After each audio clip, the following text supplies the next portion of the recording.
Olá, desejo a todos um dia abençoado e uma vida plena na presença do Espírito de Deus. Este é o dia que o Senhor fez, por isso nos alegramos em sua santa e gloriosa presença.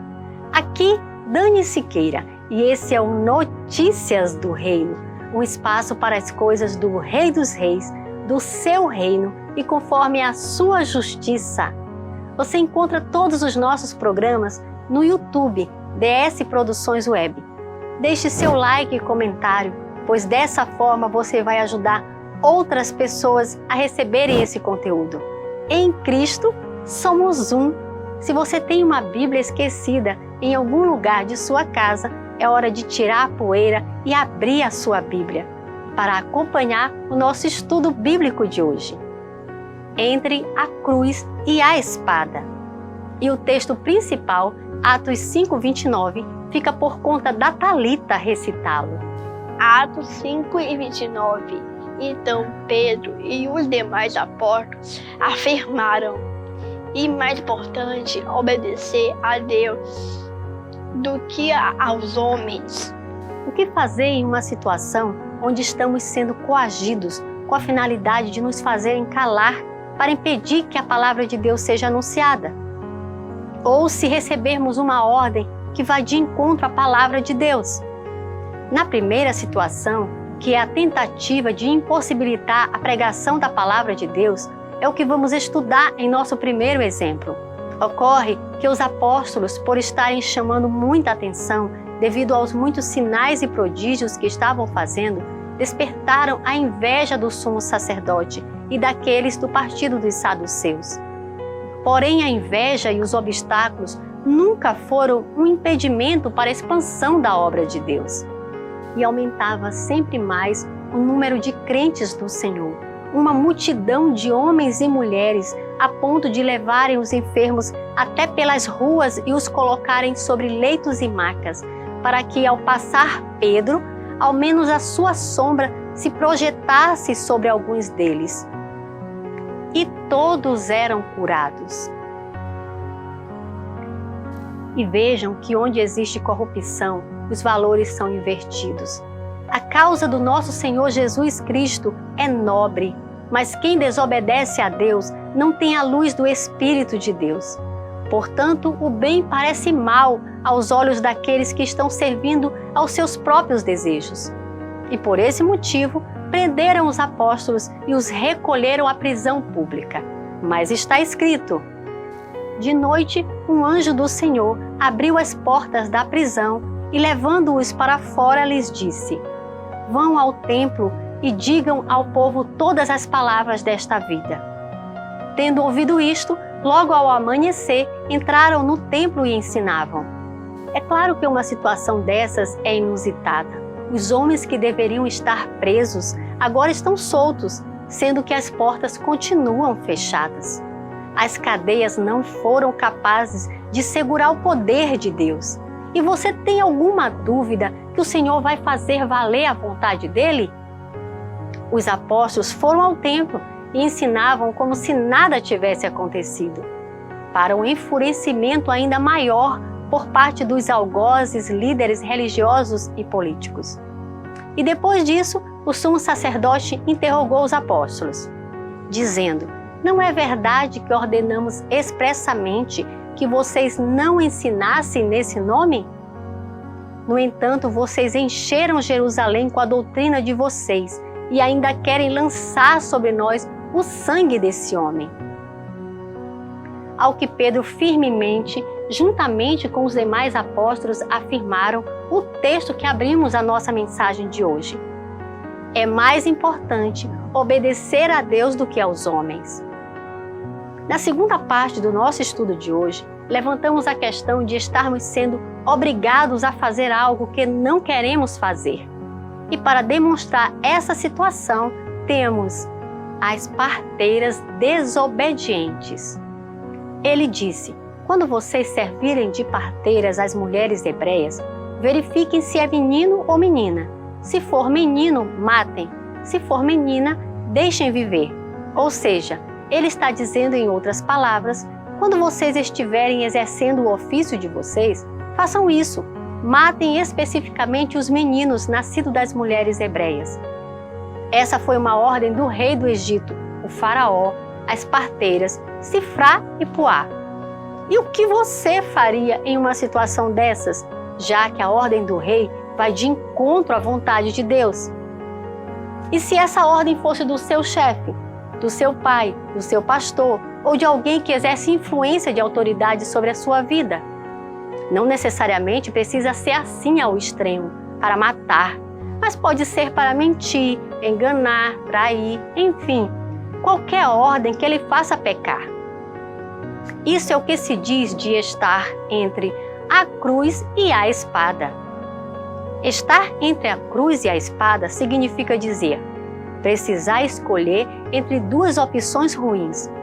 Mas para que tenhamos clareza entre o que fazer em uma situação difícil dessas, vamos exemplificar essa questão mostrando o momento da decisão mais difícil que o nosso Senhor Jesus Cristo teve que tomar, que foi certamente no Getsemane, quando ele teve que escolher entre enfrentar as espadas dos soldados romanos ou aceitar seguir em frente rumo à crucificação e cumprimento do propósito de Deus para a vida dele.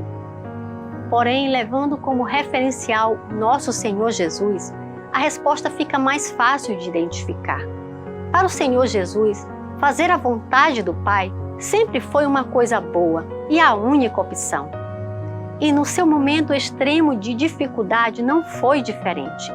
Portanto, para Jesus, ele não estava entre duas escolhas ruins. Para Jesus, a vontade do Pai é boa, perfeita e agradável, embora momentaneamente passar pela cruz fosse muito difícil.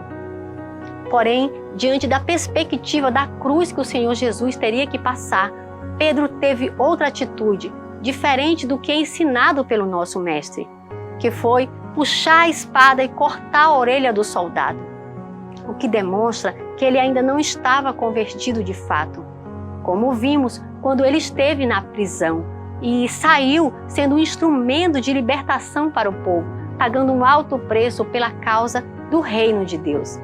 Ali ele estava caminhando em outro nível de maturidade no Senhor. Mas nesse ponto da vida de Pedro, que estamos falando agora, parecia que ele não conseguiria ser quem ele se tornou depois, porque ele deu vários indícios disso. Diante dessa atitude de Pedro, de cortar a orelha do soldado, Jesus, porém, ordenou a Pedro: guarde a espada. Acaso não haverei de beber o cálice que o Pai me deu? No nosso caso não é diferente. Dependendo do estágio em que estivermos em nossas vidas, ou nos acovardamos, puxando a espada na força do nosso próprio braço, ou nos colocamos na dispensação do Senhor, para que Ele possa fazer o que tiver que fazer através de nossas vidas. Para Pedro parecia muito difícil, mas ele conseguiu. Então podemos conseguir também, porque para Deus não existe impossíveis. Agora vamos voltar ao Antigo Testamento, para ver o que as parteiras fizeram diante da ordem de Faraó. As parteiras, porém, temeram a Deus e não fizeram o que o rei do Egito lhes havia ordenado. Pelo contrário, deixaram viver os meninos. E o resultado? Será que as parteiras se deram mal obedecendo a Deus? Vamos ver? E Deus foi bom para as parteiras, e o povo aumentou e se tornou mais forte. E porque as parteiras temeram a Deus, Ele lhes constituiu família.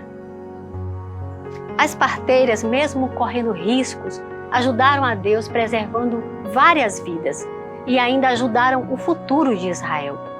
E porque as parteiras temeram mais a Deus do que a Faraó, Ele as abençoou como mães de suas próprias famílias. A história das parteiras, Sifrá e Puá, ocorre no período posterior à geração de José do Egito e dos seus irmãos, em que os filhos de Israel já haviam aumentado muito no Egito e eram extremamente fortes.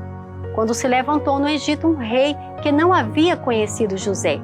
E esse rei, que não é mencionado o nome dele, pois Faraó é título, vendo quão numeroso e forte eram os filhos de Israel, esse rei arquitetou um plano para afligi-los com trabalhos pesados. Também deu ordem para escravizá-los. Mas como se multiplicavam e se espalhavam, com a finalidade de matar todos os meninos, deu essa ordem a essas parteiras. Assim, apesar de todos os planos malignos de Faraó, o povo continuou crescendo, pois tinha o Deus Todo-Poderoso ao seu lado. Sabemos quem foram as parteiras que ajudaram o Senhor Deus no propósito dele, pois o nome delas ficou para a memória pela sua palavra, enquanto o rei egípcio não se sabe quem foi. Quanto à vontade de Deus, se cumpriu e se cumpre de toda maneira. Mesmo tendo dado errado o plano de Faraó através das parteiras, Faraó ainda tentou outro plano astuto e finalmente dá a ordem a todo o povo dizendo: joguem no rio Nilo todos os meninos hebreus que nascerem, quanto às meninas, deixem viver. E vemos nos capítulos seguintes de Êxodo que o menino que Satanás queria matar era Moisés, que permaneceu vivo até quando Deus quis, e que foi o libertador do povo de Israel. E esse era o alvo de Satanás, por isso ele queria matar os meninos, para não deixar que se cumprissem os planos de Deus, como se isso fosse possível. Sabemos que Satanás também tentou impedir os planos de Deus quando Herodes deu ordem para que matassem todos os bebês do sexo masculino com 2 anos ou menos, com medo de perder o poder para Jesus, pois Jesus era anunciado como Messias, futuro rei de Israel. No entanto, mesmo que não fosse essa a missão do Senhor Jesus, o reino terreno, a ele foi dado todo o poder no céu e na terra. E um dia todo joelho se dobrará e toda língua confessará que só o Senhor é Deus. Então, quando você estiver entre a cruz e a espada, tenha essa máxima: tema a Deus, entenda-se isso como amá-lo. Guarde a espada e você terá o Deus Todo-Poderoso ao seu lado. E agora é com a Thalita. Quando estiver sendo testado a fazer coisas erradas, lembre-se em qualquer situação, Jesus é a solução. Obedeça a Deus e seja feliz. E fique agora com esse lindo acústico. Deus abençoe. Amém.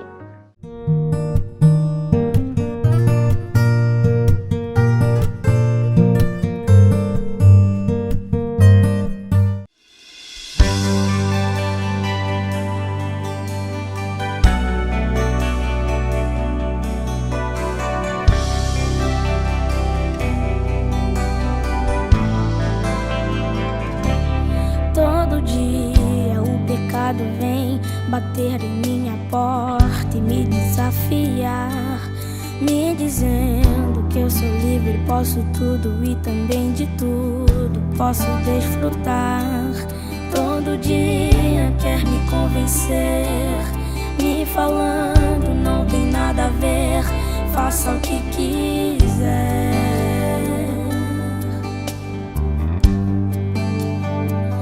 Mas eu guardei